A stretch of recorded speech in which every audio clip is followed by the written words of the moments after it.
Hey everyone, welcome. Today we're going to talk about a skill that's, well, it's more like a superpower. It's not just something for school, it's for your whole life. We're talking about critical thinking. Think of it as your personal mental toolkit for making sense of this crazy, confusing world. All right, let's get into it. You know the feeling, right? You're just scrolling through your feed and you see this headline that's super shocking or a video clip that's just wow. And before you even really think about it, your thumb has already hit share or like. It happens in a split second. And look, that quick reaction, it isn't a flaw. It's actually just your brain doing its job. Our minds have this kind of autopilot mode that's designed to be efficient and give us quick answers. But the downside is it can make us jump to conclusions way before we actually have the full story. So, the big question is, how do you know when to switch that autopilot off? Well, that's exactly where this whole idea comes in. The most powerful tool you have is learning how to think about your own thinking. Okay, so let's clear something up right away. When a lot of people hear the word critical, they think it means being negative or just, arguing with everyone all the time. But that's not what critical thinking is at all. It's actually about hitting pause and just asking fair questions. So here's the bottom line. Critical thinking is an action. It's a skill.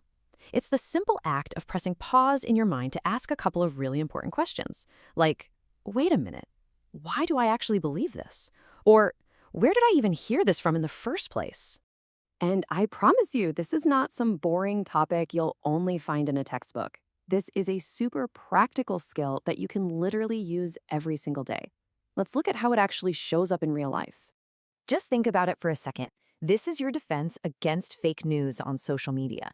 It helps you see right through ads that are trying to manipulate you. It's how you handle school drama and rumors without getting sucked in. And it's what gives you the strength to stand up to peer pressure. It's about having the freedom to make your own choices.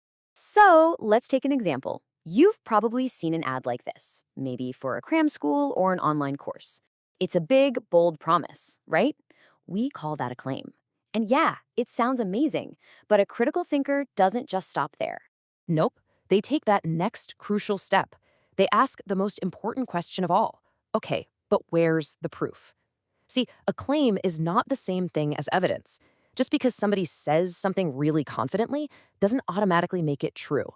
And this shows it perfectly. Not all evidence is the same. Hearing something from a friend, yeah, that's a piece of information.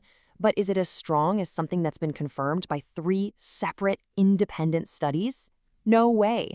Learning to tell the difference between weak and strong evidence, that is a real superpower.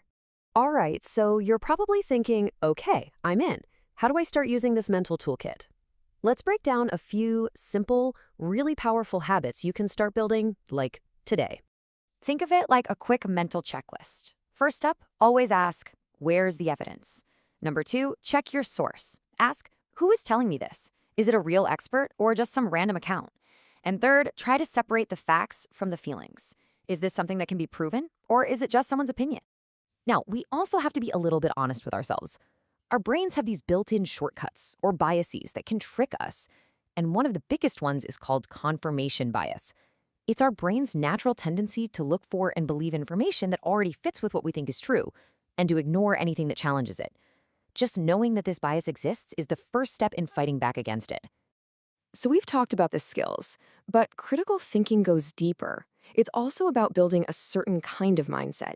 It's all about how you approach the world, especially when you're faced with uncertainty or new ideas.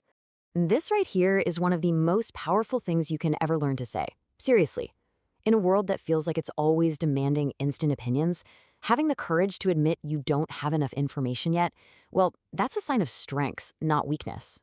It means you're being careful. You're being honest. And this is the natural next step. It's smart. Choosing to pause and actually look for more evidence before you make up your mind. That's what intelligent thinking really looks like. It's the complete opposite of a knee-jerk reaction. So, what happens if you find new information that proves you were wrong about something? A lot of people feel embarrassed, like they lost an argument. But a true critical thinker sees that as a win. It means you've updated your thinking, you've gotten smarter, and you're a little closer to the truth. Changing your mind isn't losing. It's the entire goal of learning. So if you remember just one thing, let it be this simple habit. Just slow down, look again, and don't let your first gut reaction become your final answer. This single approach can help you push back against so much gossip, online arguments, you name it. And that's where we'll wrap it up. I'll just leave you with this one last thought to carry with you. The next time you see that viral post or you hear that crazy rumor, before you react, before you click, before you share, what's the one question you're going to pause and ask yourself first? That choice is all yours. Thanks for tuning in.